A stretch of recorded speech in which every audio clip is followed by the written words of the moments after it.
Ya. Sí, porque me llamaron de recursos humanos. Me van a echar.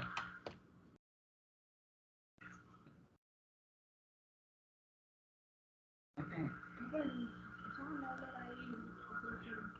Bueno,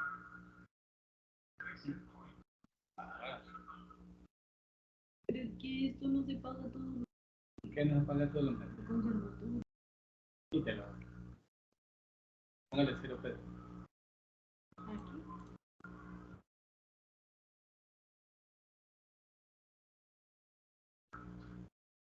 Y ya la gasolina. Y si quitamos este. Sí. Sí. Sí. Bueno, voy a quitar la mesada mía porque yo voy a cocinar. ¿Sí? ¿Cuánto le ponía? ¡Uy!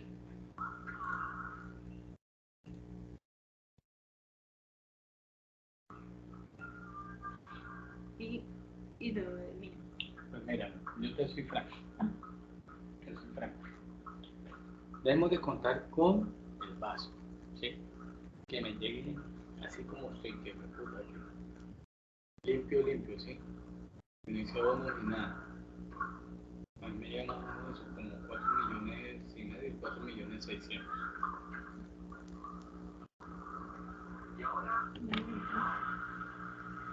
Bueno, ¿usted qué dice? ¿El mercado va a subir la comida? ¿Será que está mucho?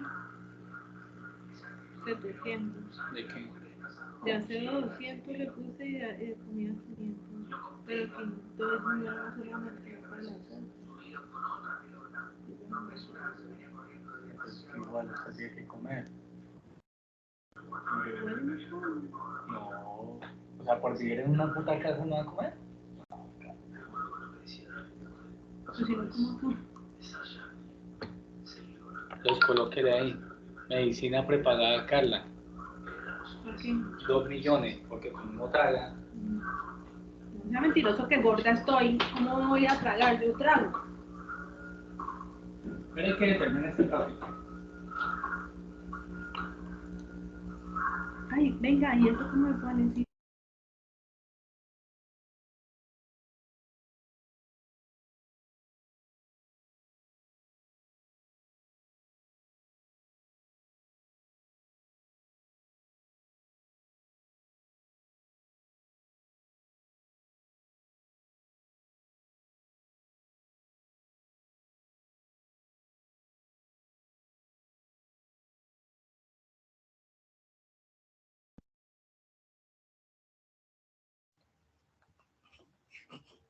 Buenos días para todos. Buenos días. Hola Jamie, buenos días. Vamos a estar A dar tiempo hasta las 9:10 para ver si alguien más se conecta. Igual tenemos 2 horarios para esta capacitación, sino que solo contamos con 8 asistentes hasta el momento. Entonces iniciamos a las 9:10 en punto, dando tiempo que los demás compañeros que no se han podido conectar al enlace lo puedan hacer.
Buenos días para todos. Vamos a dar inicio a la capacitación del día de hoy. El fin que nos tiene reunidos a estas horas de la mañana es entender un poco la organización y el sistema de las preguntas ECOLPAS que ustedes tienen que presentar de manera obligatoria para poderse graduar o certificar en cada uno de los institutos. Entonces, ¿cuál es la idea? Vamos a hacer una generalidad de lo que son las preguntas ECOLPA para que ustedes se vayan familiarizando qué es eso, cómo es el desarrollo de esas preguntas ECOLPA o cómo desde la posición docente uno realiza y redacta esas preguntas con el fin de entender cómo es que hay que resolverlas, cómo yo leo o cómo busco la manera de saber qué es lo que me pide ese docente quien se sentó a ejecutar esas preguntas y acertadamente pues hacer lo correspondiente con ese cuestionario. Entonces, chicos, les voy a compartir mi pantalla para que visualicemos y al final de la explicación yo les traigo un ejemplo de las preguntas ECOLPA que se aplicaron el año pasado. Para que ustedes vayan entendiendo, vamos a ejecutar las 10 preguntas. Si hay alguna duda, cuando yo esté hablando, interviniendo, por favor, levantan la manito, piden la palabra. Yo con mucho gusto paro y resolvemos de una vez, ¿vale? La idea es salir de aquí entendiendo cómo voy a resolver un cuestionario de ECOLPA y de esa manera garantizar que ese cuestionario lo voy a pasar y así me voy a poder certificar. Listo, chicos. Allí están visualizando mi pantalla.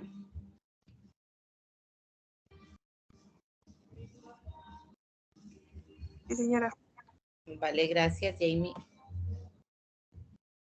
Con el permiso de la profesora Gloria Toledo, voy a utilizar las mismas diapositivas que en su momento ella ejecutó para los docentes. Entonces, empezamos. ¿Quién me dice qué son las pruebas ECOLPA o qué les han dicho el instituto sobre las pruebas ECOLPA? ¿O solo que hay que presentar un cuestionario y ya? ¿Qué conocemos acerca de las pruebas ECOLPA?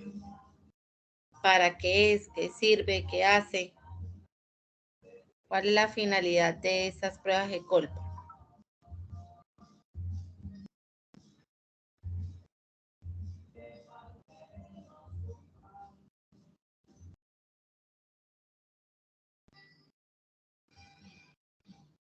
Chicos, ¿nadie? Profe, pues es evaluar todos los conocimientos que hemos visto en cada una de las áreas. Exactamente. Es una evaluación o un cuestionario de 10 preguntas por cada materia o por cada curso, en donde se intenta recoger toda la temática abordada en esas 2, 3, 4 semanas que el docente los está acompañando en las tutorías, ya sean sincrónicas o no, con el fin de llegar y medir cuál ha sido el conocimiento adquirido durante la formación en ese curso. Entonces, por eso ustedes les dice que son 10 preguntas por cada curso que vieron en el transcurso de la formación. Entonces, aquí me dice que cómo se elaboran las preguntas ECOLPA. Las preguntas ECOLPA van a constar siempre de un enunciado contextualizado. ¿Cómo así contextualizado? Es decir, que yo no voy a ver en ese cuestionario las mismas preguntas quizás a las que yo estoy enseñada en el colegio o en una formación diferente a la que estamos aprobando en este momento. Ejemplo, yo no voy a encontrar ese tipo de preguntas que me digan, la basura se saca a las 6 de la mañana. Si pasa después de las 6 de la mañana, ¿cuál es la situación a seguir? A, no, tiene que sacarse a las 6 de la mañana porque a esa hora pasa el carro de la basura. B, guardarla en la casa para la próxima sacada de basura. C, y así sucesivamente. O sea, preguntas obvias no vamos a encontrar con las respuestas tan obvias como este ejemplo. Entonces, cuando yo me refiero a un enunciado contextualizado, es que ese docente ha creado esa pregunta a través de un caso en particular. ¿Por qué es tan importante contextualizar este tipo de preguntas? Porque en la vida laboral a ustedes se les van a presentar situaciones, problemas, y lo que necesitan en esa empresa o en esa entidad son personas o personal capacitados para enfrentar cualquier situación dentro de esa empresa. Yo no le voy a decir, hágame el favor, haga esto, sino que resuelva esto. Estamos enseñados a que nos digan qué hacer, pero nunca ayude a resolver. Y estas preguntas de culpa lo que quieren es medir eso. Usted en el lugar de esa persona o de ese caso que yo le estoy presentando, ¿usted qué haría? ¿Qué propone? ¿Qué argumenta? ¿Qué interpreta? ¿Cuál es su posición? ¿Qué es lo que usted va a aportar en ese momento para que se ejecute o se socialice esa situación que se está dando? Igual pasa en la vida real. Ustedes van a encontrar que ingresan a laborar y su jefe les dice, hay un problema, hay que solucionarlo. Y él no le va a decir de qué manera lo va a solucionar. Se supone que si lo han contratado a usted con ciertas características y consideran que su conocimiento teórico es el idóneo para eso, a usted solo le va a tocar encontrar la respuesta a lo que su jefe le está solicitando. Yo no puedo decirle, señor empleador, venga por favor, dígame qué es lo que debo hacer aquí. No, usted resuelva porque para eso está en ese puesto.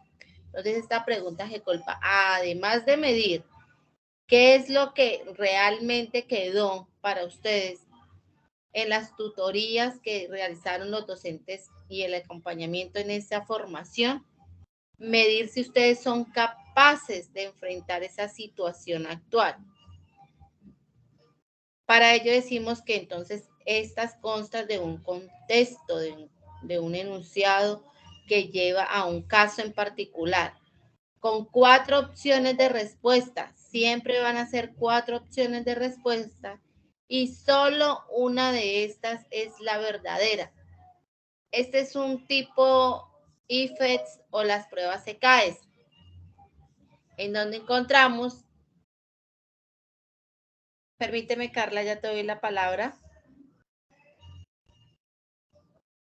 en donde vamos a encontrar el enunciado, las 4 posibles respuestas, y así esas 4 posibles respuestas se parezcan tanto, solo una de estas responde adecuadamente a esa pregunta problema o a ese caso en particular. Dime, Carla, por favor. ¿Estás levantando la mano? No, la había levantado cuando preguntaste, yo no sé, yo ya la bajé hace rato. Sí, no me parecía levantadita todavía. Ah, bueno, perdón. Tranquila, Carla. Gracias. Bueno, queridos estudiantes, entonces, ¿cuáles son esos tipos de preguntas a los que yo me voy a enfrentar? Creo que el sábado ustedes la presentan.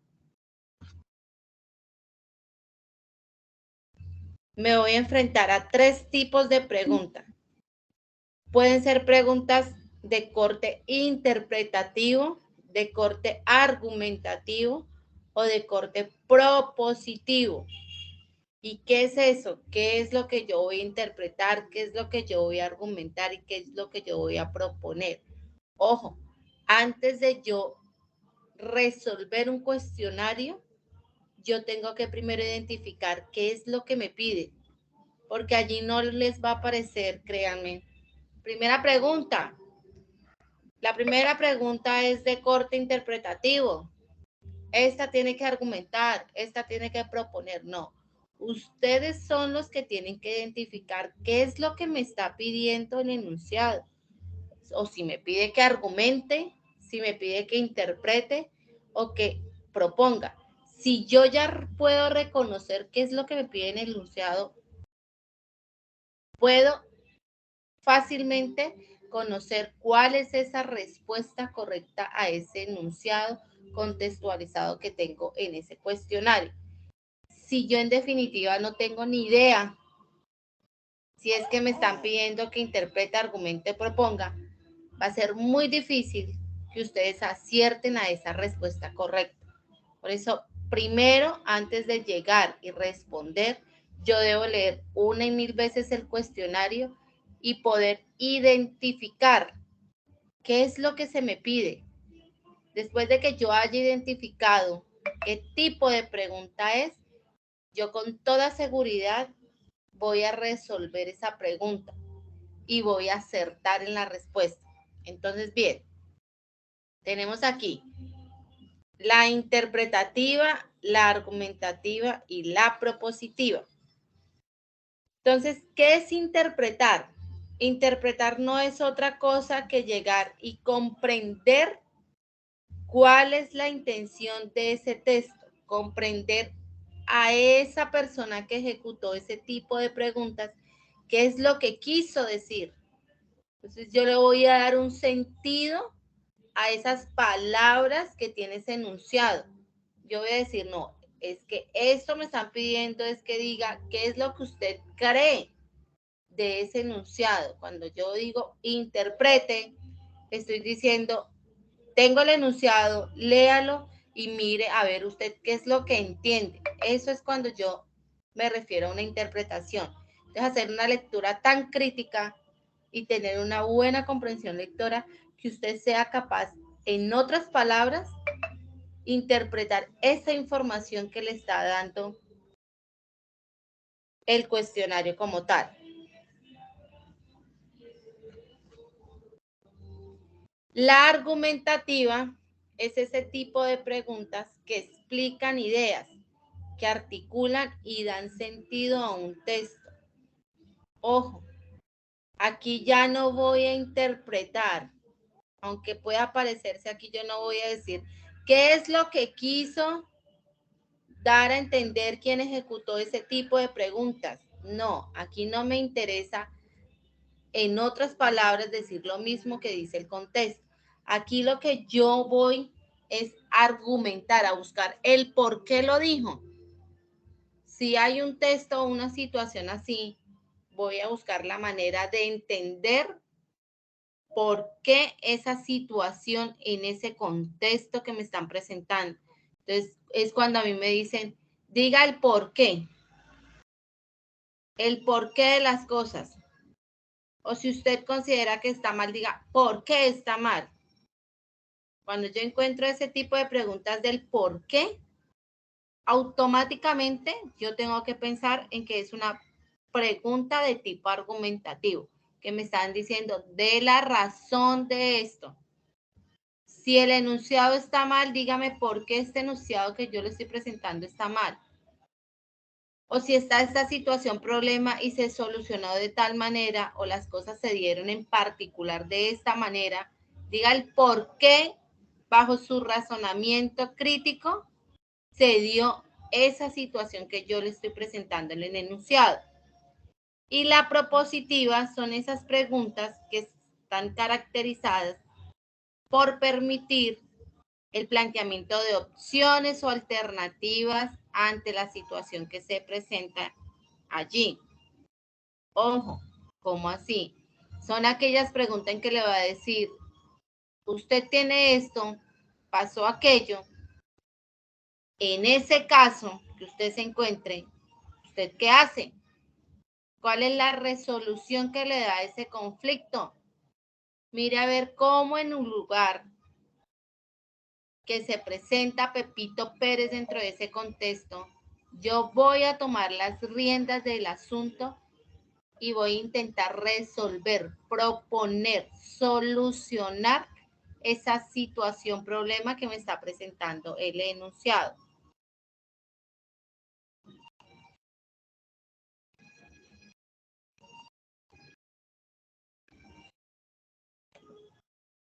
Listo. Entonces aquí tenemos un cuadrito en donde nos acertadamente nos explica pues las características principales de estos tipos de preguntas.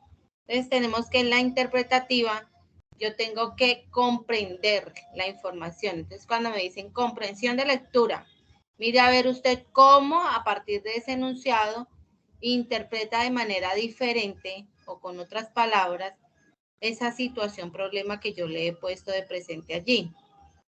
Entonces, ¿qué es lo que se puede interpretar? Yo puedo interpretar un texto, yo puedo interpretar un párrafo, yo puedo interpretar un argumento, puedo comprender los problemas que allí se me estipulan, puedo interpretar cuadros, gráficos, tablas, mapas, dibujos, esquemas, modelos.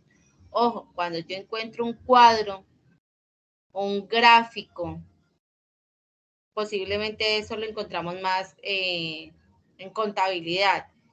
Cuando llegan y le dicen que la empresa tiene activos de yo no sé cuánto y no sé cómo le llaman, los egresos de tanto, y lo miden en una tabla y se lo muestran a ustedes estudiantes en un texto, en un gráfico, en una tabla, ustedes allí automáticamente de una vez digan, es una pregunta interpretativa. ¿Por qué? Porque me están poniendo un texto, una imagen o una tabla en el cual yo voy a sacar una información. Entonces me van a decir, interprete esos resultados que le acabo de dar. Cuando yo encuentre eso en esa pregunta, yo automáticamente tengo que pensar en que esa pregunta ya es de corte interpretativo.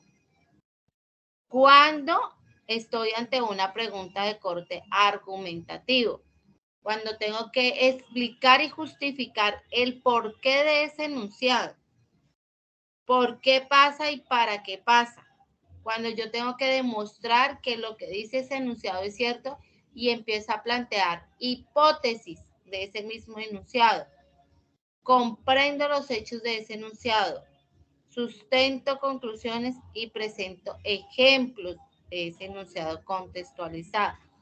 Cuando hablamos de una proposición, cuando yo voy a crear algo, cuando yo voy a dar solución de esa situación, problema. Entonces es cuando yo digo, tengo una situación, me están pidiendo, ¿usted qué haría? O resuelva, o qué acciones tomaría, o qué son las acciones a seguir.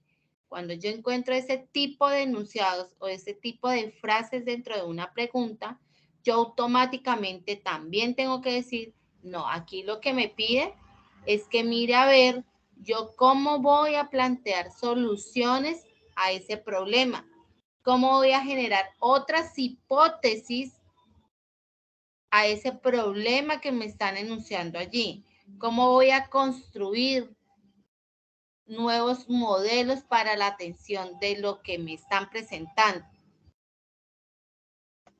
Entonces, ahora bien, ¿había alguno que estaba pidiendo acceso a la sala? Ahora bien, muchachos, entonces, vamos a ver cómo vamos a evaluar nosotros los docentes a los estudiantes y cómo es la forma apropiada que se presentan estas preguntas ECOLPA. Ojo, aquí la profesora Gloria coloca 2 ejemplos. Algunos estudiantes están siempre, porque tuve estudiantes así que creían que las preguntas o los cuestionarios iban a ser de manera puntual.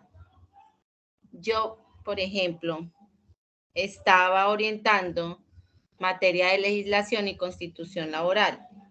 En la temática que se aborda en esa formación, uno de los temas importantes es los atributos de la personalidad, en donde encontramos los 5 atributos de la personalidad jurídica.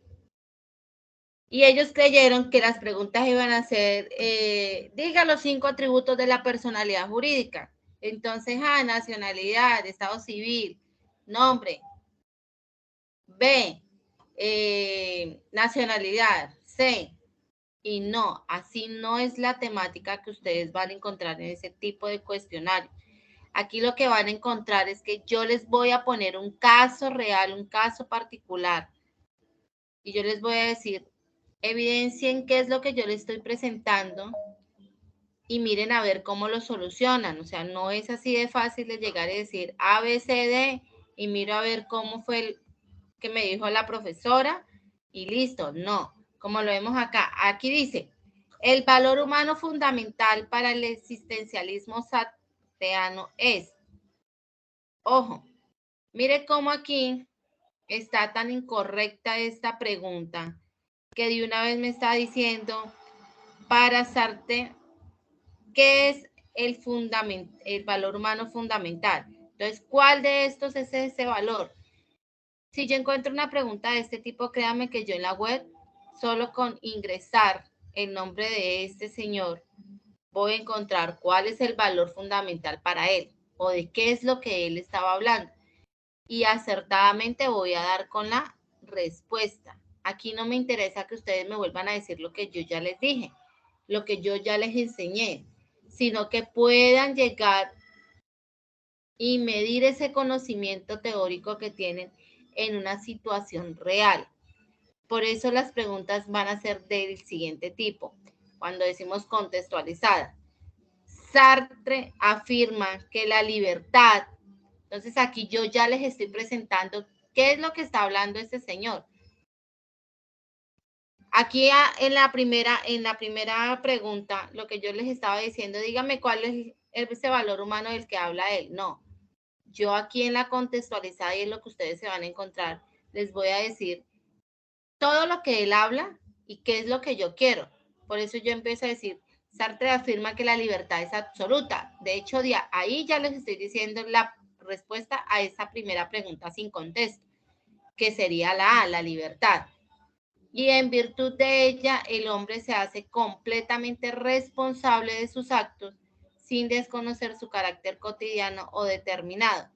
El hombre que no existe sino en situación actúa siempre en circunstancias concretas donde las cosas, el entorno y los demás seres humanos se convierten en los auténticos límites de su libertad, otorgándole a esta su sentido y valor. Revisemos qué es lo que me va a pedir esta pregunta. La libertad para Sartre es por consiguiente, ojo, miren cómo yo ya voy a mirar a ver si mi pregunta es interpretativa, argumentativa o ¿cuál es la otra, chicos?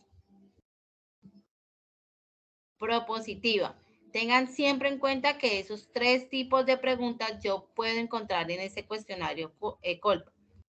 Entonces, aquí ya me contextualizaron que la libertad es el valor fundamental para este autor. ¿Y de qué manera este autor concibe esa libertad?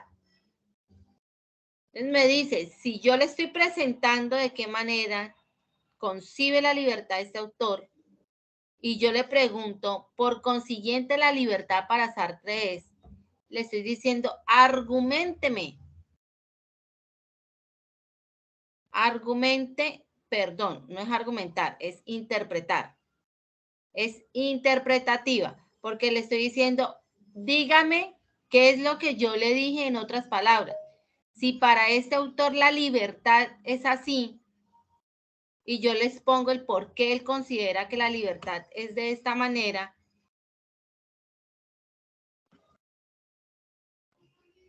y le digo, por consiguiente, la libertad, vuelvo e insisto en preguntarles cómo concibe la libertad este autor, es porque de una vez yo les estoy diciendo, interpreten el texto. Díganme, pues, ¿Cuál es su punto de vista de ese enunciado? Si yo les estoy presentando qué es lo que dice él, para ustedes una conclusión de ese enunciado, interprétenla. ¿Cuál sería? Me dice que es A, un principio formal y universal que debe ser respetado. B, una experiencia interior que determina la autonomía humana. C, un acto de elección que adquiere un sentido de la conciencia. D, una experiencia que se define en relación con la realidad. Entonces yo vuelvo a leer, yo digo, ya identifiqué que es una pregunta argumentativa, interpretativa, perdón, y que me están pidiendo llegar y dar una opinión de ese valor. Voy a iniciar nuevamente la lectura para saber realmente qué es lo que dice ese autor sobre ese valor llamado la libertad.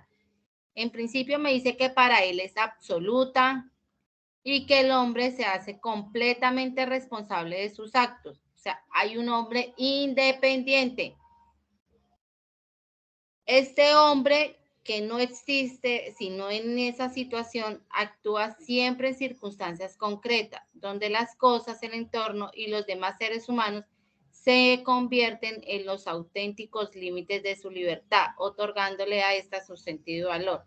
Entonces, desde ya, yo puedo decir que para este autor la libertad es aquella que se concibe donde el hombre en su entorno es absoluto y completamente responsable de los actos independientemente del contexto o de las demás cosas que lo rodean. Ojo, entonces yo digo, si yo estoy diciendo que la libertad es absoluta y yo soy completamente responsable de ese acto que yo voy a ejecutar, de una vez descarto la A, porque allí no me están hablando que la libertad para este autor sea un principio formal y universal que deba ser respetado. En ningún momento del contexto o de la pregunta me están diciendo esto. B, una experiencia interior que determina la autonomía humana. Puede ser porque allí me está diciendo que yo soy autónomo de mis propios actos. Yo soy responsable de lo que pueda pasar conmigo, independientemente que las circunstancias de alguna manera apoyen esa situación, problema. Un acto de elección que adquiere un sentido de la conciencia. Una experiencia que se define en relación con la realidad. Totalmente descabellada la D. Entonces ya voy a descartar A y D y me queda B y C que pueden parecerse, pero hay algo que las identifica y es la que me hace elegir la respuesta correcta. Vuelvo y leo. Entonces me dice que la libertad para él es absoluta y el hombre se hace completamente responsable de sus actos sin desconocer su carácter cotidiano. El hombre que no existe sino en situación actúa siempre en circunstancias concretas donde las cosas, el entorno y demás seres humanos se convierten en los auténticos límites de esa misma libertad. Entonces, si yo digo que es absoluta esa libertad y que yo soy responsable de mis propios actos, yo de una vez estoy diciendo que yo soy autónomo. Ojo, yo soy un hombre autónomo, pero también me está diciendo que yo soy quien elige cómo actuar en determinado momento. Por eso yo voy a escoger la C, porque a pesar de que la B me dice que tiene una autonomía humana, no es una experiencia interior. La libertad no es esa experiencia interior para ese autor, sino que me dice solamente él es responsable de sus actos y no es responsable de los demás elementos del contexto. Entonces, si yo digo que soy responsable es porque yo estoy eligiendo por mí mismo. Entonces, la que más se apropia a ese postulado es la C, donde yo digo es un acto de elección. O sea, yo soy libre de elegir cómo actuar, elegir cómo voy a presentarme ante el mundo, cómo me voy a presentar ante la realidad.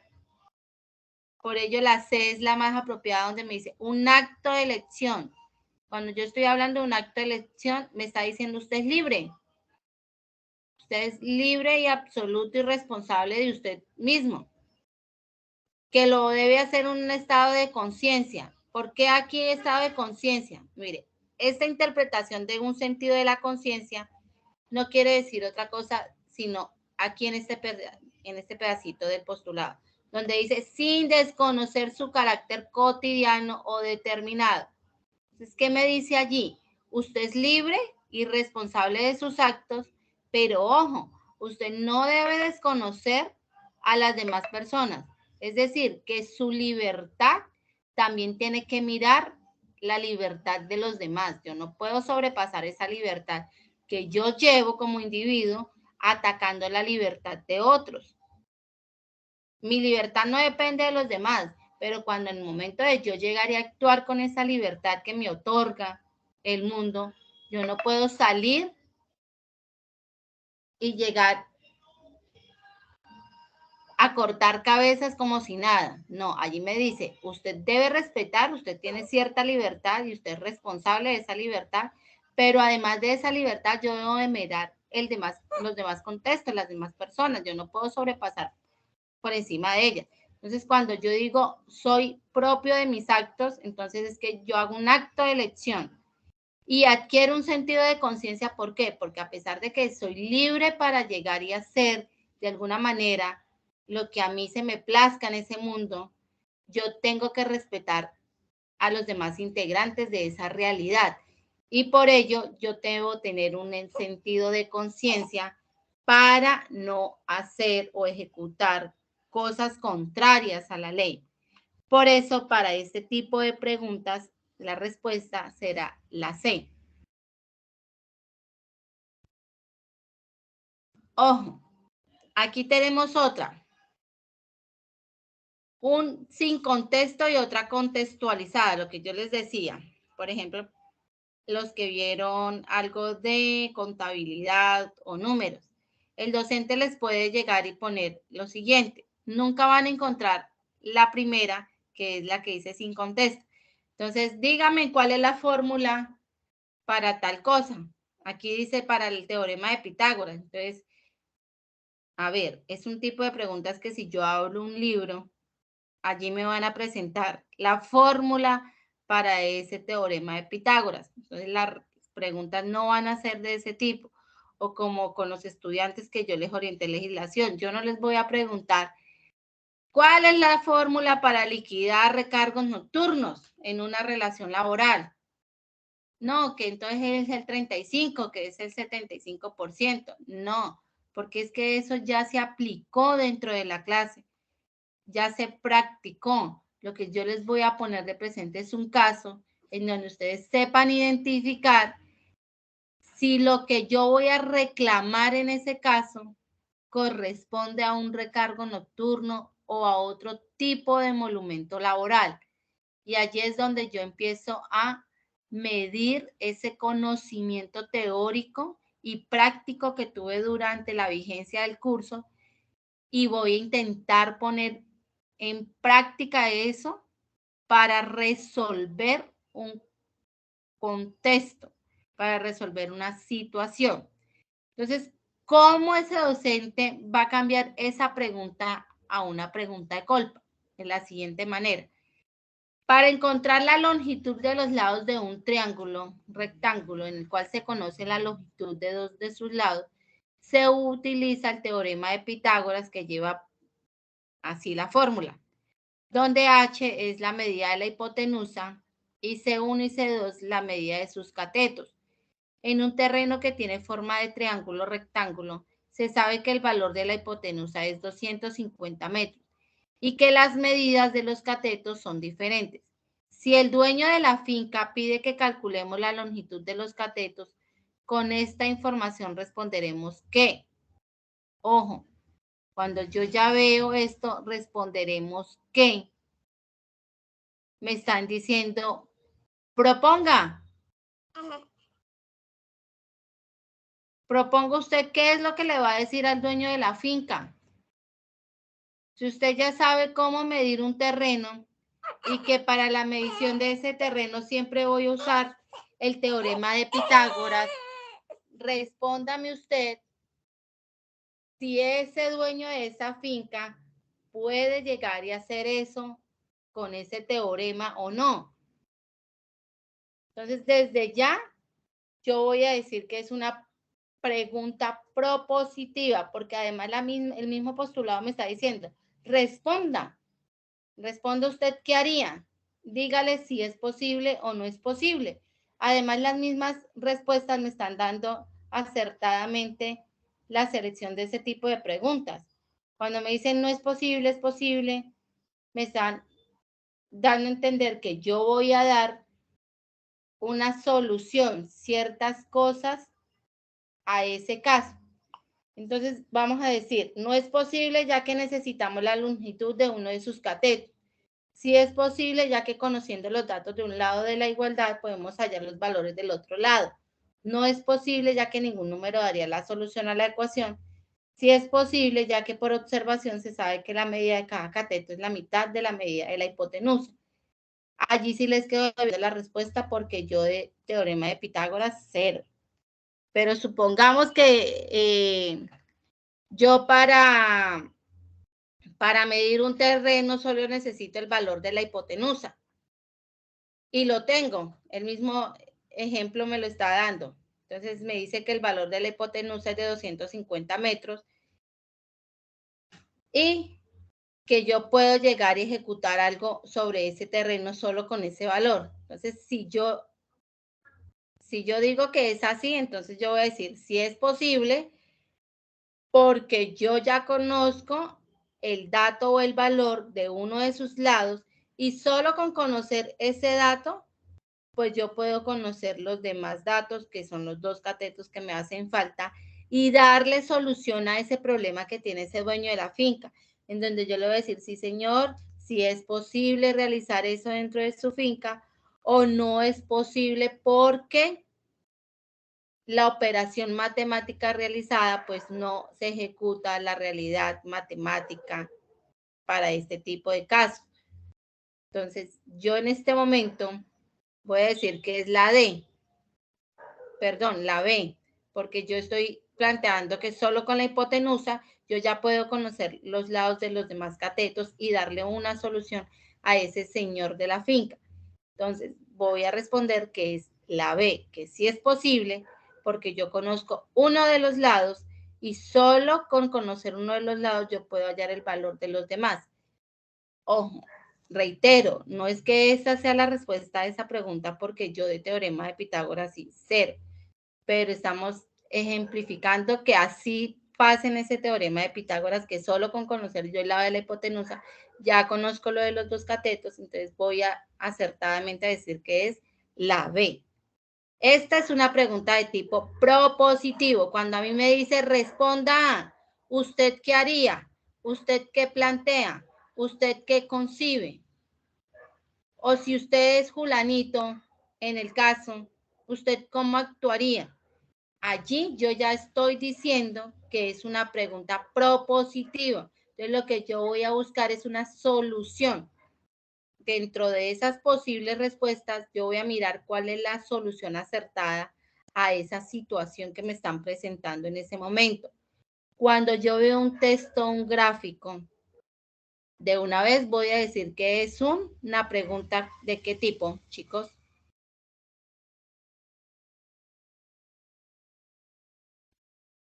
¿De qué tipo? Si yo me encuentro una tabla o un gráfico o unas mediciones, ¿qué voy a responder? Que es una pregunta de tipo ¿qué? Interpretativo, porque de hecho ese tipo de preguntas cuando yo coloco así, me están diciendo, usted interprete esa realidad de ese dibujo, interprete esa tabla, dígame usted qué saca de allí de esos valores que está viendo. Entonces, de una vez yo voy a decir, es una pregunta interpretativa. Aquí es una pregunta propositiva. ¿Y cuándo va a ser una pregunta argumentativa? La pregunta argumentativa va a ser aquella cuando me dice, yo le doy este problema a usted y usted argumenteme el por qué es así o no es así. Porque, ojo, el postulado puede estar mal. Ustedes pueden leer una pregunta en donde ustedes digan, esta profesora que hizo esto, ¿qué tenía en la cabeza? Si ella misma nos decía tal cosa, ¿y cómo va a poner este postulado, este enunciado de esta manera cuando yo de primera, leyendo ya el contexto, está mal? Ojo, cuando uno coloca un enunciado mal, de una vez yo me voy a dirigir en que la persona me va a decir, mire a ver si usted pudo llegar y entender que ese enunciado que yo le coloqué allí estaba mal y dígame el por qué está mal. Entonces, cuando yo ya identifico ese tipo de cosas, donde yo digo, no es para nada lo que ella nos dijo o no es para nada lo que yo tenía presente en esa situación, yo ya voy a decir, lo que va a querer la docente es que yo le argumente el por qué está totalmente contrario a lo que dijimos en clase o a lo que yo he leído o a lo que yo tengo conocimiento, y allí yo claramente voy a decir, es una pregunta argumentativa. Aquí seguimos con más ejemplos. Ejemplos de una pregunta interpretativa. Dice así, a menudo se afirma que la escuela coarta el pensamiento creador, pero puesto que la escuela tiene muchas tareas a su cargo, podemos tener mayor razón si decimos que el pensamiento creador no está ubicado muy arriba en la lista de los objetivos de la mayoría de los maestros. Existen pruebas de que a los maestros no les gusta el niño creador. Hay razones para creer que el niño dócil y conformista recibe en la escuela su recompensa en detrimento del desarrollo de la imaginación y del pensamiento creador. Esto también puede suceder en las clases de actividades artísticas. Ojo, chicos, aquí para tener en cuenta. Habrán docentes, como cada docente tiene su manera particular de redacción en este tipo de preguntas, habrán algunos en donde ustedes evidencien que ellos van a dejar una frase como la que ustedes están viendo, o digamos un pequeño contexto de la temática abordada, y a partir de esa misma frase ellos empiezan a hacer las preguntas. O sea, todas las preguntas se van a referir a esa frase que inicialmente él ha puesto arriba o a ese enunciado que presenta de manera introductoria. Lo que pasa aquí el docente, ¿qué hizo? Colocar un enunciado de una temática en particular que aborda un autor llamado Hemmels y Jackson en 1962, y a partir de ese enunciado, él va a empezar a hacer sus preguntas, va a empezar a hacer un caso de estudio. Entonces, aquí dice, ¿cuál es el caso de estudio que él va a plantearles a ustedes a partir de ese enunciado principal que colocó allá arribita y que puede ese enunciado servir para todas las 10 preguntas? Bien puede hacerlo el docente. Entonces, lo que yo tengo que primero aquí entender cuando yo encuentro así este tipo de preguntas así, que se han destacado o el maestro las ha hecho de esta manera, es entender ese enunciado principal, porque a partir de ese enunciado es que yo voy a entender las demás preguntas y las respuestas a ese enunciado. Entonces me dice que Daniel es un niño que estaba en primero de primaria de la escuela, Mis Pequeños Soñadores. Allí yo estoy contextualizando una situación en particular. En clase artística, la maestra le pide a Daniel por tercera vez que dibuje un árbol y le aplique color, y al mismo tiempo le recuerda que los árboles no tienen hojas de color rojo sino verde y que las flores no pueden ser tan grandes como él las dibuja. En este caso se puede considerar que la maestra primero desarrolla la capacidad, limita la capacidad, desarrolla la capacidad o limita esa capacidad.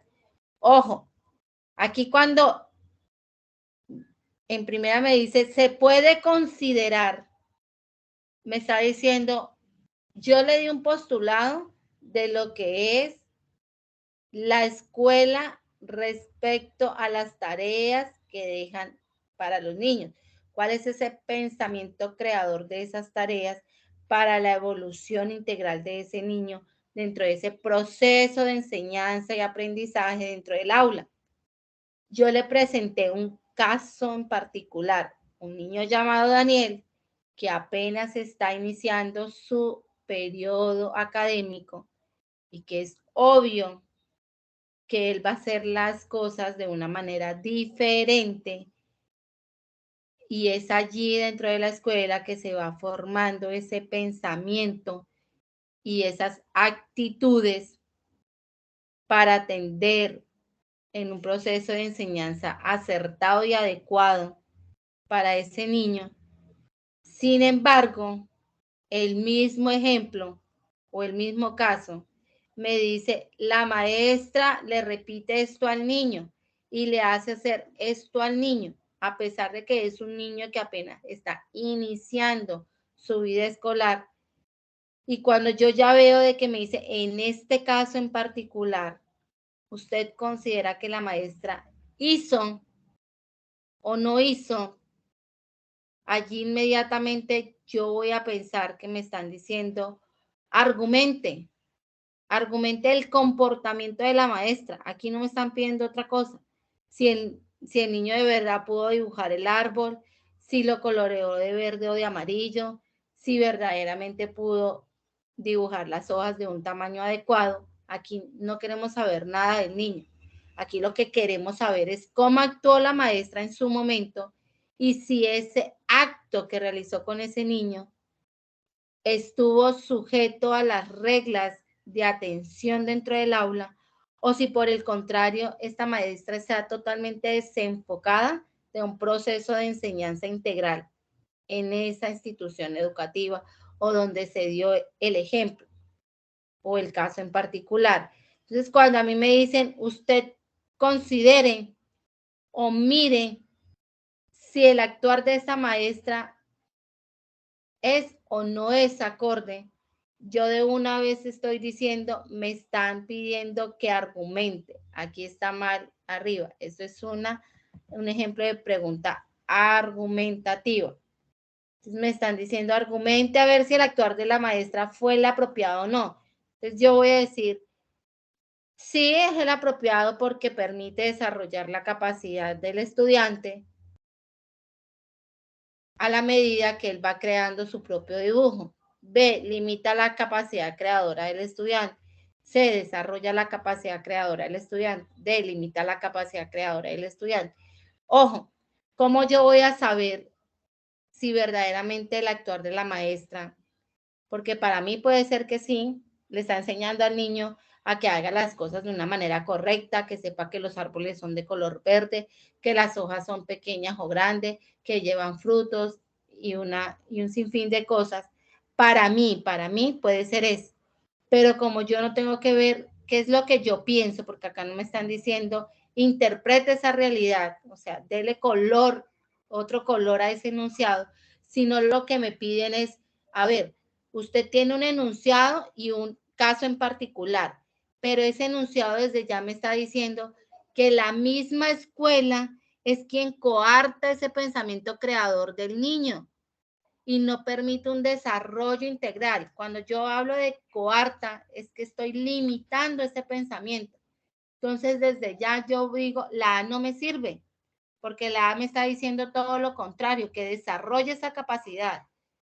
Y la C igualmente. Entonces, me voy a quedar con solo las alternativas que me dicen que limitan esa capacidad. Y ahora yo empiezo a leerlas. Las dos me dicen que limita la capacidad, pero voy a darle un sentido a ese límite de esa capacidad. Dado que le exige que haga el dibujo teniendo en cuenta los criterios de la docente y dado que le pide que haga el dibujo sin importar los esquemas estructurales.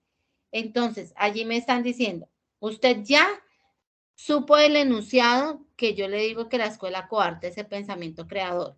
Ahora váyase al caso en particular y mire a ver qué es lo que le estaba diciendo la docente a Daniel. Entonces, esa docente lo que pide es que el niño realice un dibujo basado en los criterios propios de ella, porque para el niño el árbol puede ser de color rojo, pero ella le está diciendo, no, según mi criterio el árbol es de color verde y usted así lo debe pintar, porque de hecho le está diciendo que le dijo por tercera vez que pintara el árbol de color verde y las hojas la hiciera más pequeñas. Entonces, cuando yo ya le impongo algo a ese ser humano, estoy diciendo que yo quiero que ese ser humano haga lo que yo le estoy indicando. Entonces, además de que estoy limitando la capacidad creadora de ese estudiante, porque así me lo dice el enunciado inicial, el argumento para limitar esa capacidad creadora es que yo le estoy exigiendo en ese caso en particular que haga el dibujo de acuerdo a lo que yo creo que es esa realidad. Ojo, a lo que yo digo que es así, porque para los niños los colores no interesan, los colores son una serie de conjuntos y para el niño entonces no va a brillar el sol de la misma manera que para otros. Para él va a ser rojo porque él lo ve rojo, pero para mí como adulto que yo ya he vivenciado, el sol va a seguir siendo un amarillo ahí, donde yo no le voy a encontrar más allá de un simple color. Para un niño no. Un niño llega y destaca ese pensamiento creador y observable de ellos, lo que lo hace únicos, porque ellos tienen una imaginación que les permite llegar y adecuarse a todos los mundos. Usted nunca va a ver un niño que diga, no puedo, o no quiero esto, sino que por el contrario, él quiere llegar y mirar a ver qué es lo que se hace, cómo se hace, escudriñar en ese pensamiento o en esa realidad de los demás. El adulto no, el adulto ya como yo ya sé las cosas, pues es que las veo de la misma manera que veo a los demás. O para mí es tan normal hacer tal cosa que mi vida sigue tan rutinaria que no hay un pensamiento innovador, no hay una nueva cosa por hacer. Entonces, ya teniendo claro mi postulado y el caso en particular, yo voy a decir que la respuesta a esa pregunta o ese estudio de caso va a ser la B. Limita esa capacidad porque yo le exijo que realice el dibujo de tal manera y lo pinte o lo colore de esta forma. Entonces allí yo estoy argumentando, ¿no? Recordemos que está mal acá, interpretativa es argumentar. ¿Cuándo es interpretativa? Cuando me presentan esto, un dibujo, un mapa, una tabla, un gráfico. Entonces me dice, aquí hay 1, 2, 3, 4, 8 caritas, 8 situaciones en particular. Entonces me están diciendo, usted puede deducir que las imágenes anteriores hacen referencia a qué. Cuando me dice, deduzca.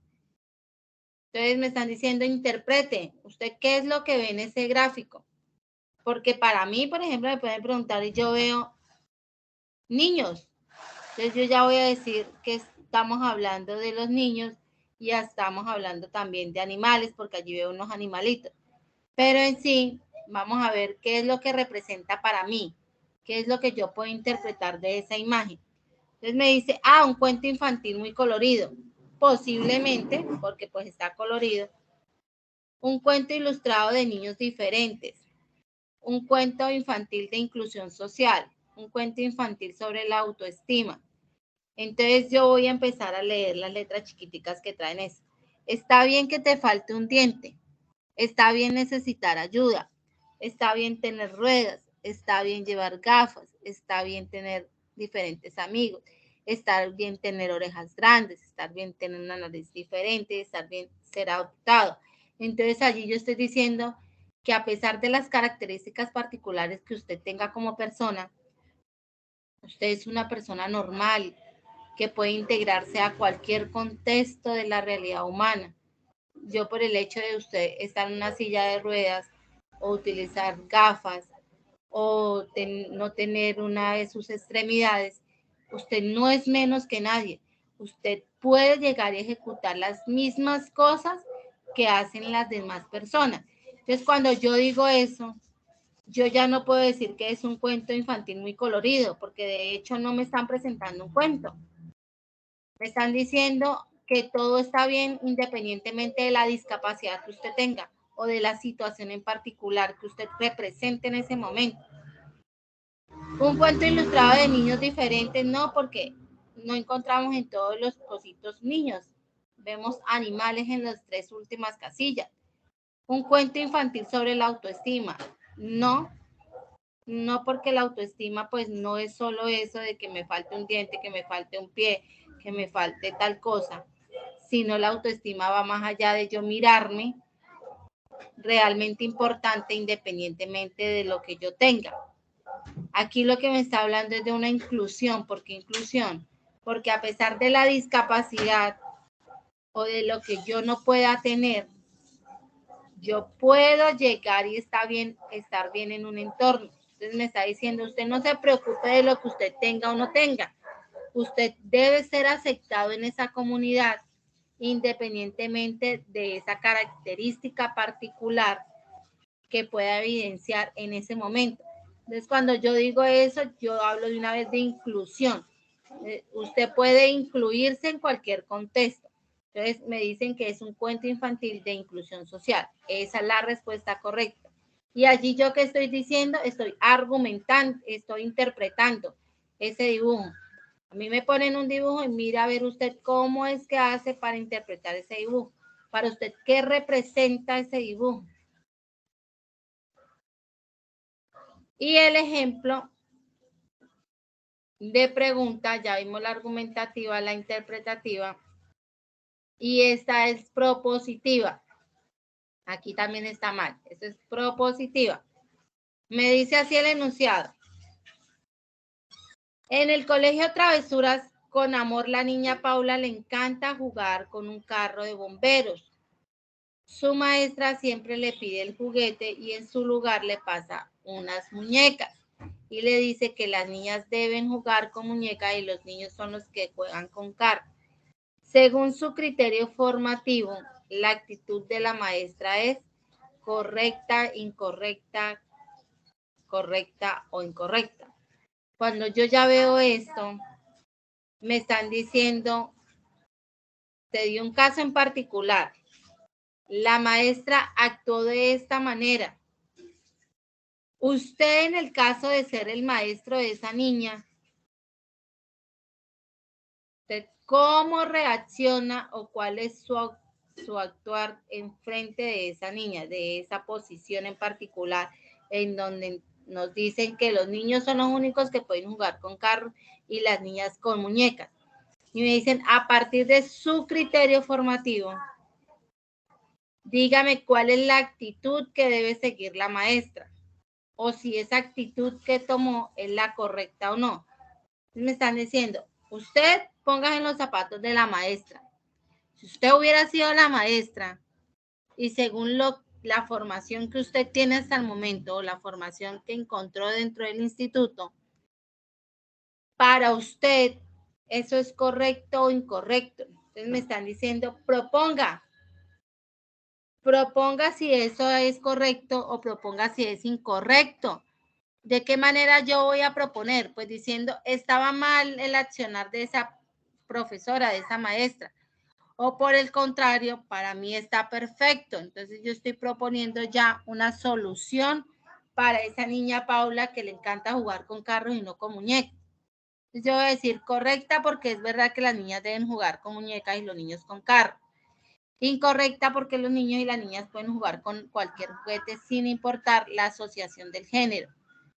Correcta porque los juguetes influyen en la definición del género en el niño y la niña. Incorrecta porque las niñas deben jugar con muñecas y los niños con carros. Para mí, en mi criterio formativo y según lo que me haya dado la maestra, a base de autores y de ejemplos contextualizados, cuando yo hablo de contextualizado es que me hablan de la realidad, para mí Caterine Pastrana va a ser una actitud incorrecta, porque yo no puedo supeditar el género de una persona basado en la forma de vestir en la forma de actuar, en la forma de hablar, y mucho menos en la elección de sus carros. Para muchos para los niños, un juguete representa más allá que un juguete, representa esa compañía, esa elección que ellos han hecho, y no por hacer elección de que la niña haga un carro o una muñeca, va a definir el género de esa niña. Puede hacer que para ella las circunstancias de elegir un carro es porque no tenga un papá. El papá nunca le enseñó esa formación paternal y por eso ella se va más por los carritos, por sentirse acompañada o sentir el calor de un hombre, y tal vez por eso es su elección de ese carrito. Y no por ello voy a decir, la niña cuando ya tenga 15, 16 años, no, me va a cambiar de sexo, de género. Eso es mentira. Si yo hago la elección es porque a mí me gusta o porque yo estoy llenando un vacío de algo. Y un niño así funciona cuando elige sus juguetes, porque es ese impacto que le ha causado ese juguete en la vida diaria de él. Entonces puede hacer que él nunca haya tenido la posibilidad de hacer ese tipo de actividades y eso le emocione, y por eso la elección de ese juguete. Y no es el hecho de llegar y decir, no, esta niña, como he escuchado a padres de familia, más adelante nos va a salir, discúlpenme la palabra, marimacha, o este niño nos va a salir dobladito. No, la elección que ellos hacen de sus juguetes es porque así están viviendo esa realidad. Por eso, si es de mi criterio formativo, yo voy a decir que la actitud de esa maestra es totalmente incorrecta, porque los niños y las niñas pueden jugar con cualquier juguete sin importar de qué género soy. Allí estaría la respuesta a esa pregunta. Listo. Ahora vamos a pasar a ver una pregunta cierta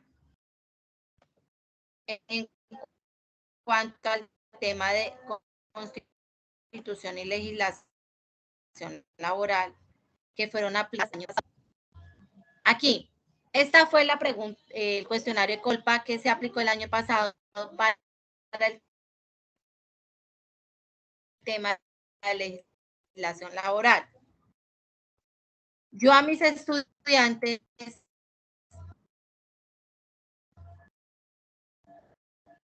les orienté el tema de constitución y el tema de legislación laboral, en donde se está cortando la voz, profe. ¿Me están escuchando? Muy entrecortado, profe. Casi lo último, profe. 10 minuticos.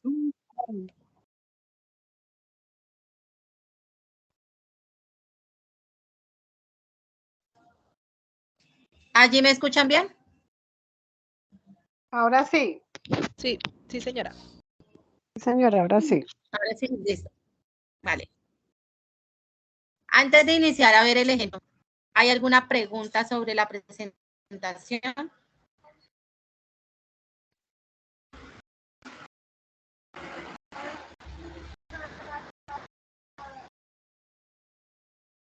¿No hay ninguna pregunta de la presentación? Listo, dejamos. No, pues si nos envían la presentación. Yo les voy a dar el cuestión, señora. Sí, señora, yo se las comparto, también les comparto. Estas preguntas y culpas que les realicé a mis estudiantes el año pasado para que ustedes tengan en cuenta cómo va a ser la forma de llegar y resolver, cómo es que se va a presentar la situación. Listo. El primer tema que yo vi con los estudiantes de Constitución y Legislación Laboral es aquel que se definió sobre un Estado social de derecho. Yo a ellos les enfaticé mucho sobre el Estado social de derecho y la protección de los derechos fundamentales dentro de ese Estado social de derecho. Entonces, cuando yo ya les hablaba sobre la diferencia entre un Estado social de derecho, un Estado de derecho, qué es lo que propende, yo aquí no les voy a decir, díganme cuáles son los derechos fundamentales en un Estado social de derecho, porque de hecho ellos ya lo conocen, ya hicieron un ejercicio práctico de ello. Yo les voy a decir es, ¿cómo voy a proteger esos derechos fundamentales de los que yo tanto hablaba en un sistema como el actual? Por ello, la pregunta fue así. Cuando se habla de la eficacia de los derechos fundamentales, allá al estudiante ya le estoy diciendo que esos derechos fundamentales gozan de una protección, de una eficacia. Se puede afirmar que estos solo operan por la existencia del Estado, por lo que el carácter de fundamental depende de la ubicación dentro del texto constitucional y la naturaleza del mismo. Ojo, aquí ya me están diciendo, la anterior es una afirmación imprecisa debido a que yo ya como tutor le estoy diciendo lo que yo les acabo de decir es mentira. No hace parte de un postulado verdadero. Entonces, encuéntrenle el error. ¿Cuál es el error que ustedes les ven a ese postulado? Porque es impreciso hablar de que si hay una eficacia de derechos fundamentales dentro de un Estado social de derecho, esta eficacia está hilada a solo la existencia del Estado, o si por el contrario hay otro fin de este mismo enunciado. Cuando a mí me dicen ya, es imprecisa, dígame el por qué o el debido a qué, me están diciendo, argumenten. Si yo le estoy diciendo, está mal mi postulado, argumenteme el por qué está mal ese postulado. Dígame por qué razón usted considera también que ese postulado es impreciso. Entonces, para yo saber por qué el postulado es impreciso, también debo saber a mí qué me hace relación con un Estado social de derecho. Entonces, ¿qué es el Estado social de derecho?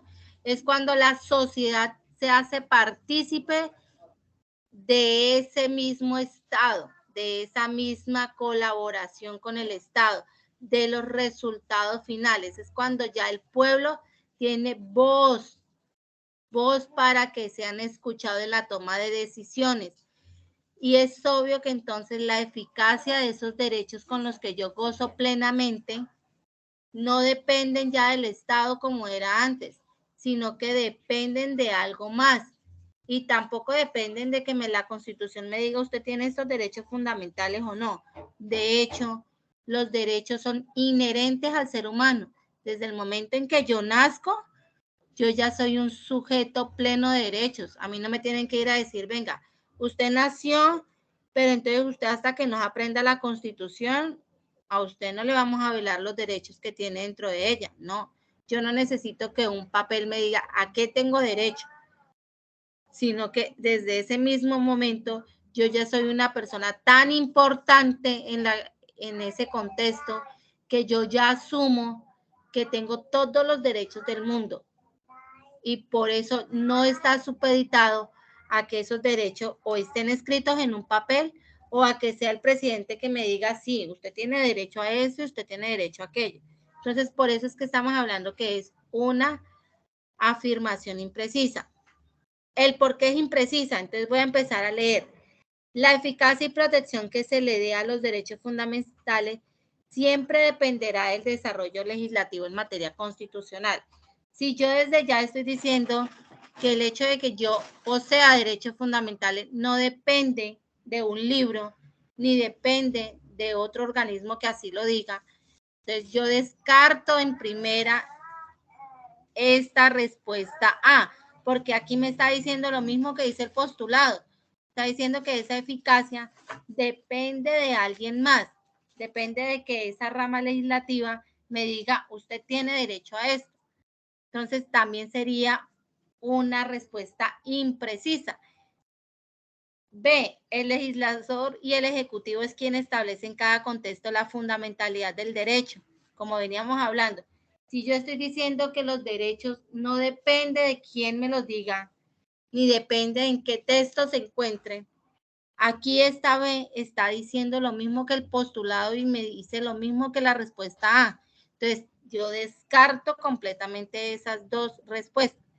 Me voy para la otra. El desarrollo de los derechos fundamentales y su carácter están dados porque los mismos son inherentes a la persona humana, lo que hace que estos sean inalienables y gocen de eficacia. Ojo, ¿qué característica particular encontramos acá? Entonces me está diciendo que usted es sujeto de derechos sin importar quién le diga por qué usted es un sujeto de derechos. Me está diciendo, son inherentes a esa persona. Es decir, que desde el mismo momento que yo nací, yo adquiero esa condición. Yo adquiero todos esos derechos para mi protección. Y por el simple hecho de ya haber adquirido esos derechos, yo gozo dentro del Estado colombiano de una protección. ¿Cuál es esa protección? Pues que se me garanticen mínimamente las condiciones para yo vivir una vida digna, para tener algo de espiritualidad y paz dentro del entorno colombiano. Entonces, esa va a ser mi respuesta. ¿Por qué? Porque es algo totalmente diferente al postulado que me mostró la maestra. Aquí me está diciendo lo contrario de ese postulado y yo ya le estoy diciendo el por qué ese postulado no es acorde a lo que vimos en clase ni acorde a la actualidad del Estado colombiano o lo que se está manejando actualmente. Segundo, se dice que una constitución es la norma de normas, la fuente de toda jurisprudencia en un Estado social de derecho, en donde se garantizan los derechos de las personas. Por esta razón, cada una de las normas que se expidan deben ajustarse a principios y mandatos constitucionales. En consonancia con lo anterior, le piden destacar la función principal de nuestra Carta Magna, por lo cual usted indica que la misma sirve para lo siguiente. Ojo, allí me están diciendo, usted mire a ver qué es lo que puede llegar y decir acerca de este postulado. Indíqueme usted qué es lo que dice. Interprete. Esa es una pregunta interpretativa. ¿Por qué interpretativa? Porque me dan un postulado en donde me dice que la Constitución es la máxima de las máximas normas y que esa norma deben ajustarse a unos principios y unos mandatos constitucionales. Entonces, si eso funciona así, para usted, ¿cuál es la función principal de esa Constitución? Entonces me está diciendo, interpréteme después de este postulado, ¿cuál sería esa función a destacar de esa normas de normas llamada Constitución Política del 91?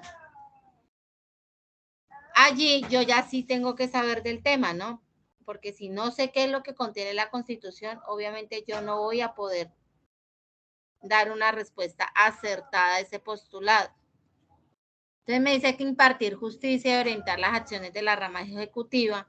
Eso no es cierto, porque de hecho dentro de la Constitución encontramos 3 ramas del poder público y aquí solo me está diciendo una rama, o sea, las demás no tienen importancia. Entonces yo de una vez descarto eso.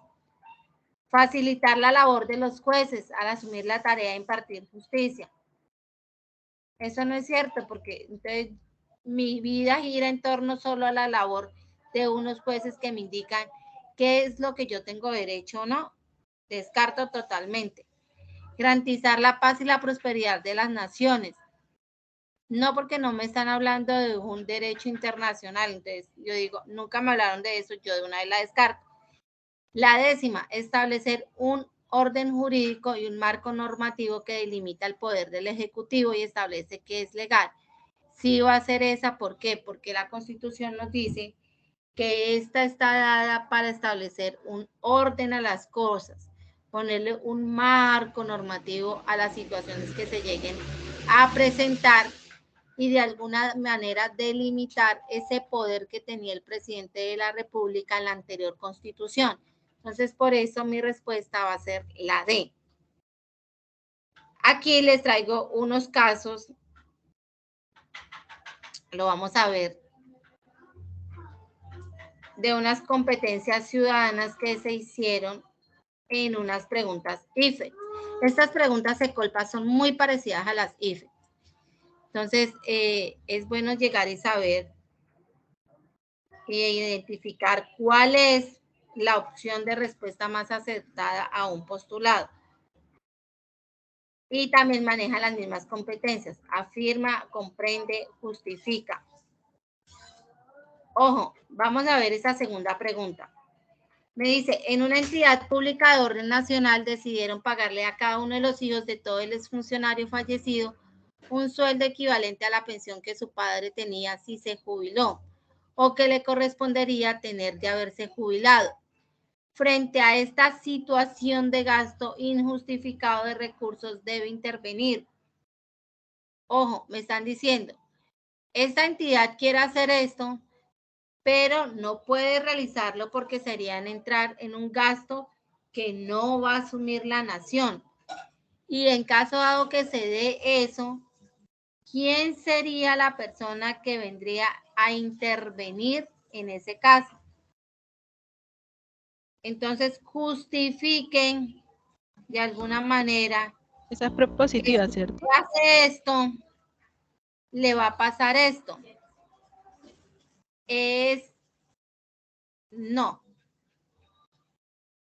No es propósito. Venga a ver. Sí es propositiva. Tiene toda la razón. Es propositiva porque me están diciendo frente a esta situación. Frente a esta situación, ¿usted qué haría?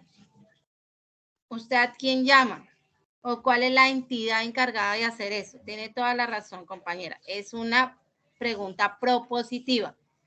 A pesar de que me muestran unas entidades, ustedes dirán, pero es que no está lo mismo que la que usted me acaba de presentar. No, pero le están poniendo un caso en particular y le están diciendo, usted es la que va a decidir qué hacer con esa situación, si están marcadas dentro de la ley o no. Y usted de repente dice, no están marcadas dentro de la ley porque así lo dice el postulado, que es un gasto injustificado de recursos. Entonces usted póngase en el lugar de esa entidad pública y usted qué haría en ese momento. ¿Quién es el que debe intervenir en esa situación, problema? Entonces es una pregunta propositiva. Un analista opina que actualmente en Colombia es imposible afirmar que existen partidos políticos porque estos no representan ni promueven intereses y valores sociales, sino que son organizaciones que defienden los intereses de particulares o de grupos reducidos de la sociedad, donde solo se privilegian las alianzas políticas para ganar algún beneficio privativo y no para favorecer a la mayoría de los ciudadanos.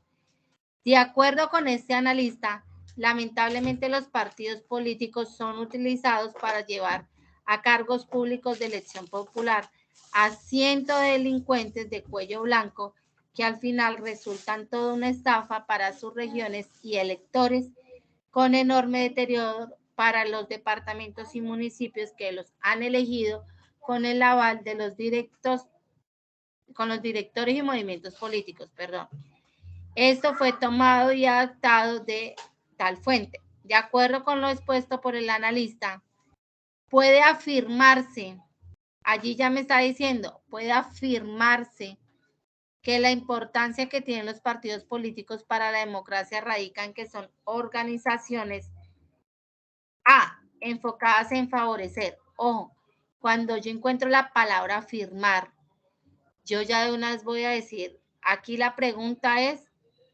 argumentativa. Yo le estoy poniendo de presente una situación en particular y le estoy diciendo, esos partidos políticos pueden hacer esto, van enfocados en esto, arguménteme el por qué. Porque sí pueden hacer de esta manera o por qué lo que dice ese autor es tan cierto. Entonces me dice, argumente tal cosa, enfocados en favorecer la conveniencia de sus representantes por encima de las demandas de los ciudadanos, creadas para representar los ideales políticos, canalizan intereses políticos que se traducen en beneficios particulares y son las encargadas de reclutar candidatos para ocupar los cargos gubernamentales. Entonces, ¿ustedes cuáles creen que es la respuesta acertada a esta pregunta?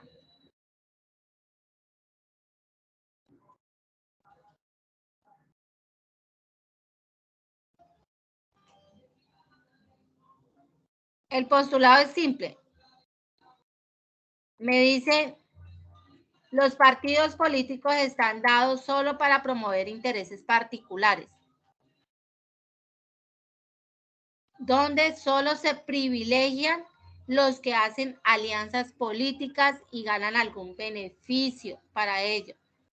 Ojo, por eso es que esos partidos han sido o han venido siendo utilizados solo para elegir intereses particulares y aún más grave, para poner representantes de la nación que son delincuentes, llamados delincuentes de cuello blanco, para acabar con los recursos de la nación o del departamento o del municipio para el cual han sido elegidos. Entonces me dice, usted afirme el por qué se presenta esta situación. Entonces, arguménteme el porqué de las cosas.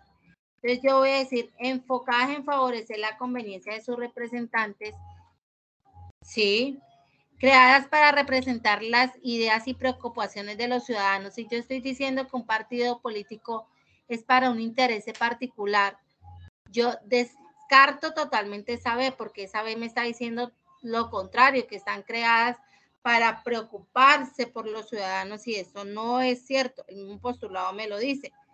Canalizan intereses políticos que se traducen en beneficios particulares y encargada de reclutar candidatos para ocupar cargos gubernamentales y legislativos. No, porque aquí estamos hablando son de intereses, que esa es la principal función de los partidos políticos, buscar un interés particular dentro de esa asociación. Entonces, las únicas respuestas que me dan esas alternativas es la A y la C, pero voy a mirar cuál de esas se ajusta más a ese postulado. Enfocadas en favorecer la conveniencia de su representante por encima de las demandas de los ciudadanos. Canalizan intereses políticos que se traducen en beneficios particulares. Ojo, para mí sería la C, porque el mismo postulado me está diciendo que son organizaciones que defienden intereses particulares o de grupos reducidos de la sociedad. Exclusivamente para eso han sido creados los partidos políticos. Entonces, para mí, la respuesta sería la C. Canalizan intereses políticos que son traducidos en beneficios particulares de quienes se incorporan a ese partido en común. ¿Quién otro piensa diferente? Que diga, no, profesora, yo digo que es tal. O todos estamos de acuerdo en que es esa la respuesta a ese postulado. Yo lo veía por el lado de la A porque también decía que pasa por encima de lo que de la región. Ahí decía algo en el enunciado, algo así. Revisemos otra vez el enunciado. Mira, resulta una estafa para sus regiones y electores. Entonces, pues por ese lado yo pensaba que era la A, porque ahí abarca las dos formas. Pero mira cómo él termina diciendo que al darse esta situación, el resultado es que los electores terminaron estafados. O sea, no hicieron bien su elección porque ellos creían o confiaban firmemente en que al elegir ese candidato iban a desarrollar actividades pensando en el bien común. Pero si revisamos el postulado hace énfasis en los partidos políticos como tal, no en el resultado de esa elección. O sea, aquí lo que me está poniendo de presente es que esos partidos políticos están siendo usados solo para intereses particulares. Ese es el fin de ese postulado. Y pone como en segundo plano de que al pasar esto, hay una estafa para todo el pueblo colombiano, que es quienes los han elegido. Entonces, a pesar de que me dice si es una estafa, yo no estoy diciendo de alguna manera que está pasando por encima de los ciudadanos, que yo salí estafado porque yo creí en las propuestas de ese político, es diferente, pero de alguna manera yo no estoy diciendo que desde ya va a pasar por encima de los intereses de los demás. Me están preguntando si yo les dije que los partidos políticos son de esta postura y que son creados para esto o que están siendo usados para esto. La que más se asemeja a ese postulado es la C, que esos partidos sirven para canalizar quién me sirve y quién no, y cómo yo más adelante me voy a cobrar de alguna manera esos intereses particulares que yo tengo dentro de ese partido político. Por eso es que yo tomo la C.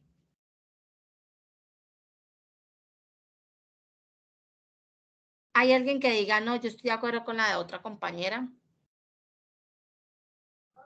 Lo que pasa, profe, es que la C es como, la respuesta, la C es como que canalizan. Entonces, o sea, como que le falta más contexto a la respuesta, entonces por eso uno puede decir que es la A, ¿sí? Porque tiene un poquito como contexto.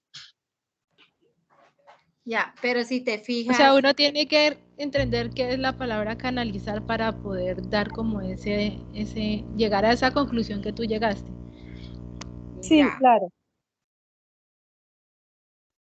Ya, o sea, yo la tomo desde el postulado inicial, o sea, a mí me dice el partido político promueve intereses particulares. Entonces yo desde ya estoy diciendo que está canalizando. Cuando yo hablo de canalizar, es que yo ingreso todo eso a un flujo y miro a ver qué es lo que me sirve y qué es lo que no me sirve. Entonces los partidos políticos se han convertido en eso. Entonces, usted hace parte de mi partido, pero usted, ¿qué es lo que me va a aportar en ese partido? Y si usted me aporta, pues yo lo acepto. Y de alguna manera, entonces, si ganamos, pues yo le pago su aporte. Entonces va a haber un beneficio en particular. Por eso para mí es la que más se ajusta al postulado, va a ser la C.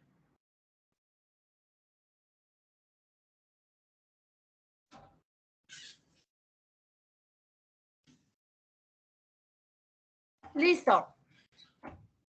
Esta última dice, la minería artesanal o a pequeña escala es un asunto que plantea enormes desafíos para la sociedad, pues organizaciones ecologistas denuncian el visible deterioro que deja esta actividad, ya que muchos mineros artesanales no tienen un acceso a la tecnología apropiada para la explotación. Por otro lado, muchas familias dependen económicamente de esta labor.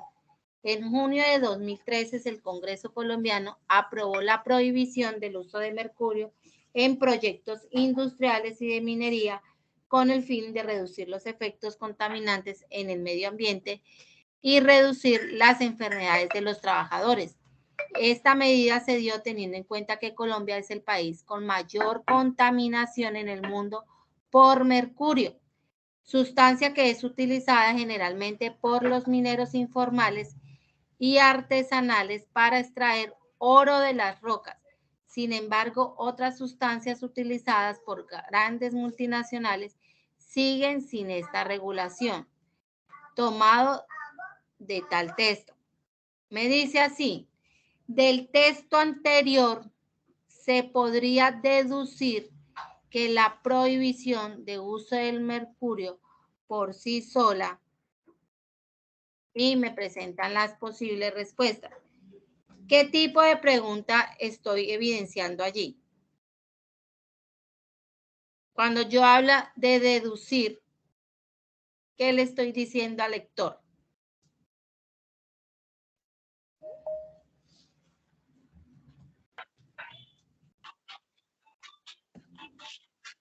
Argumentativa.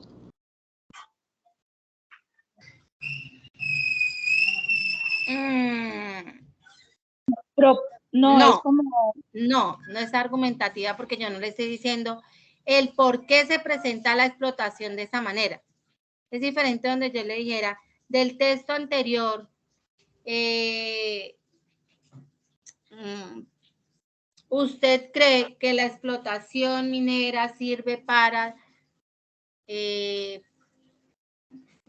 recrear los recursos naturales del municipio y con esto ayudar a la población en la búsqueda de trabajo o en la búsqueda de actividades laborales dentro de la región? Porque allí sí le estoy diciendo, arguménteme.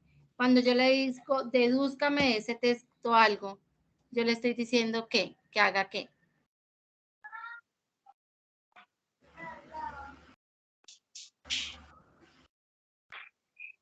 Cuando yo a usted le presento un texto y le digo, dedúzcame, ¿usted qué entendió de eso? ¿Qué tipo de preguntas es? Proponer. No, porque yo no le estoy diciendo, para acabar la minería, ¿usted qué haría? Ah, sí, para poder, bueno, no, eso poder interpretar.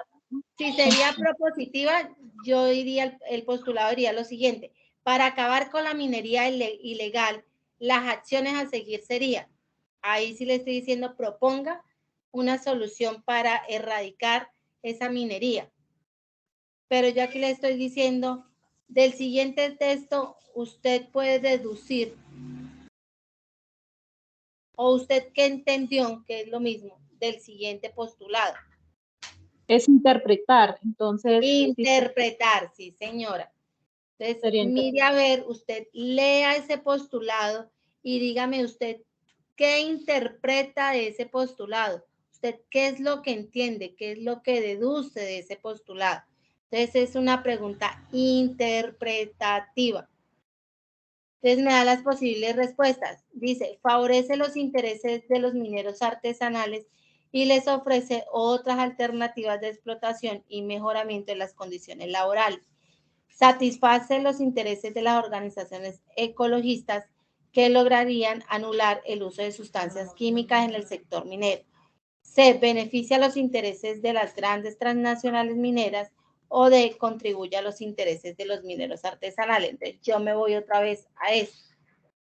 Dice que son las organizaciones ecologistas las que denuncian el visible deterioro que deja esta actividad, ya que muchos mineros artesanales no tienen acceso a una tecnología apropiada, que en junio el Congreso prohibió el uso de mercurio. En esta medida, Colombia es el país con mayor contaminación en el mundo por mercurio, que es utilizada generalmente por los mineros informales.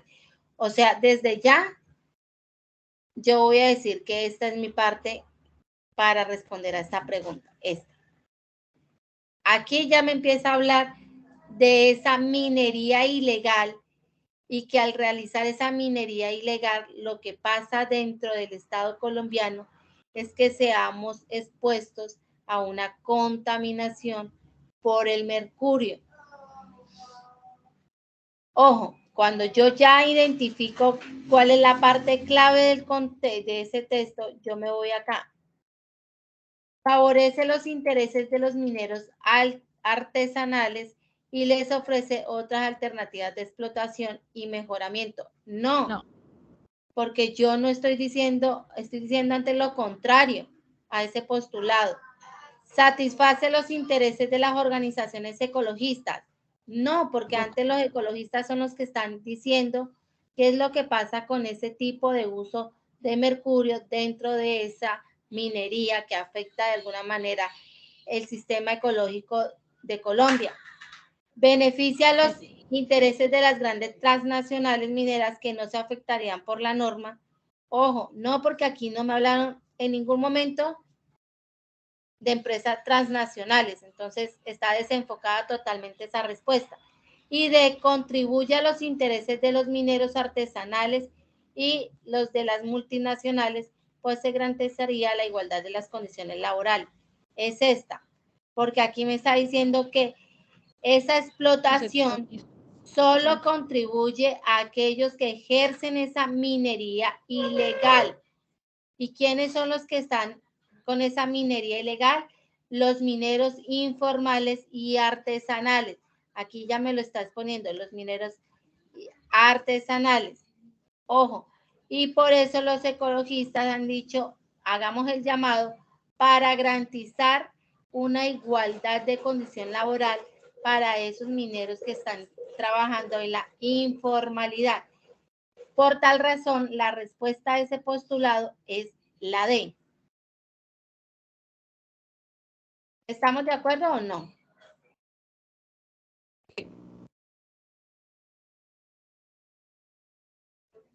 ¿En que esa sea la respuesta a ese postulado?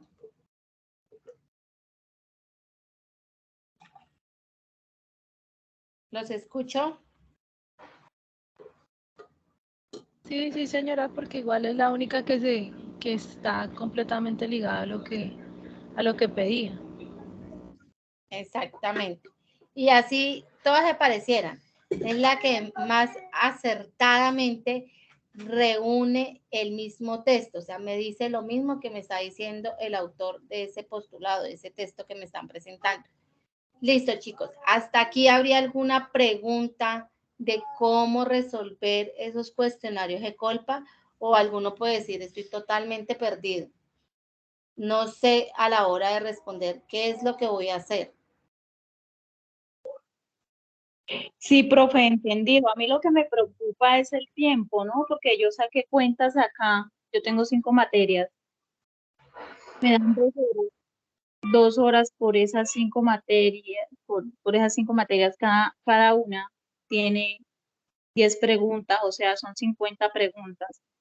Si eso lo divido, o sea, me quedan 2 minutos con 4 segundos para responder cada pregunta.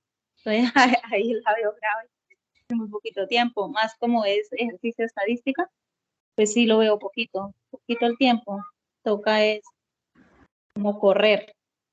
Sí, eso es cierto. Ahí sí deberían hablar con el mismo instituto. Bueno, pues que la verdad, la temática es extensa y son preguntas que necesitan de una especial atención, de que usted realice la lectura hasta 2 o 3 veces para poder acertar en una respuesta correcta. Entonces, a ver si les colaboran, no sé, dándoles más tiempo o escuchaba por ahí que en algún tiempo realizaban un tanto en la mañana y un tanto en la tarde. También como para no saturar la mente de tanta información. Profe, ¿con No, quién es que puede ya hablar? o sea, como seleccionaron los grupos, o sea, por ejemplo, en la parte administrativa de los sábados, en los que hacen administrativo, contabilidad y recursos humanos, ese grupo está de 10 a 12, significa que son 2 horas. 2 horas. Y, y yo saqué las cuentas y bueno, listo. Tengo 5 materias, ¿sí? Tengo 5 materias. Cada una tiene 10 preguntas, entonces son 50. Tengo 2 horas, entonces, bueno, divido eso. Entonces digo que pucho, me quedan solamente 2 minutos con 4 segundos para responder cada pregunta. Entonces, en el caso de estadística, que son ejercicios, entonces uno siempre se gasta, así leen la fórmula, uno siempre se gasta para poder decir, por ejemplo, digamos, que me pregunten a mí cuál es la moda, ¿sí? Entonces, que yo tenga un porcentaje de la moda, ¿no? Sí, la moda está esta, yo tengo que mirar a ver cuál es la moda y para eso tengo que hacer un ejercicio. De aquí que hagas ejercicio, no, eso me come como 10 minutos. Sí, eso es cierto. La verdad, sí. Entonces uno empieza ahí a tachar a la que sea por el tiempo. Yo sí estoy viendo esto que por el tiempo. Es que sí los deberían como categorizar por grupos, porque por lo menos nosotros solamente vamos a presentar 3 materias, pero ellos que van a presentar 5, sí sería importante que hicieran como una, sí, como Un un grupo balance. para. Ajá. Sí. Ay, Pues no. ahí sí sería bueno que le plantearan esa posibilidad a Fernanda y decirle, bueno, porque un grupo solo teniendo 3 materias va a obtener las mismas 2 horas del grupo que tiene 5 y hasta 6 materias. O sea, de alguna manera no habría una igualdad a la hora de obtener un resultado asertivo, ¿no? Que es lo que le importa al poli, de que ustedes realmente hayan comprendido la temática a través de este cuestionario de Colpan. Posiblemente el tiempo no les ayude mucho y algunos digan, no, pues el resultado va a ser fatal por el tiempo.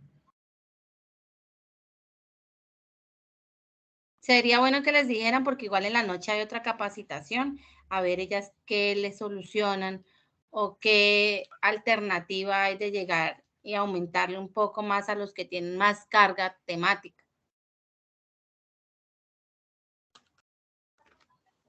Sí. Sí, porque yo sí me puse a analizar ahorita eso. Sí, no, sí sería bueno. La verdad, pues yo sí les aconsejo que realicen eso, la verdad.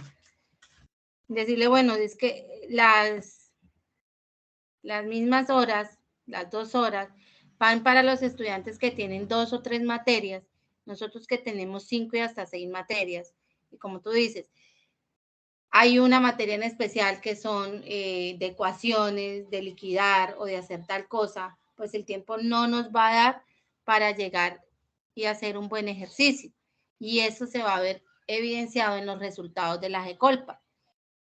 Y eso es lo que realmente no queremos, que pierdan, sino que tengan la posibilidad de llegar y hacer un análisis asertivo de este cuestionario.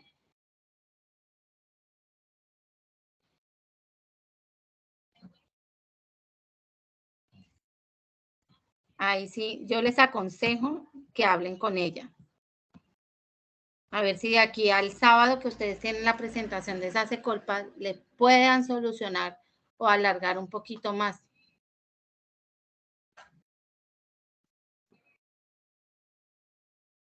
Gracias, profe.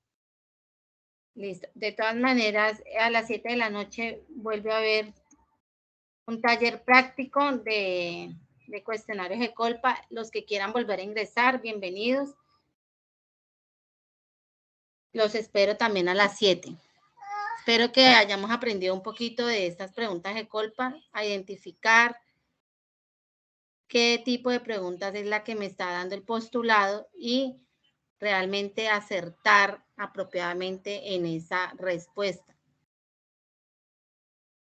Y no por salir del paso. Que muchos llegan y se atrofian viendo tanto texto y dicen, ay, no, qué pereza. Y ya de una vez descartan ese tipo de cosas. Entonces la idea no es esa. Listo, chicos. Entonces, Vale, para teacher, los que muchas quieran, gracias. nos vemos nuevamente a las 7 de la noche para ajustar un poco más la temática. Ok, teacher, muchas gracias por su tiempo. Gracias a ustedes. Feliz almuerzo. Nos vemos en la noche. Ok, teacher.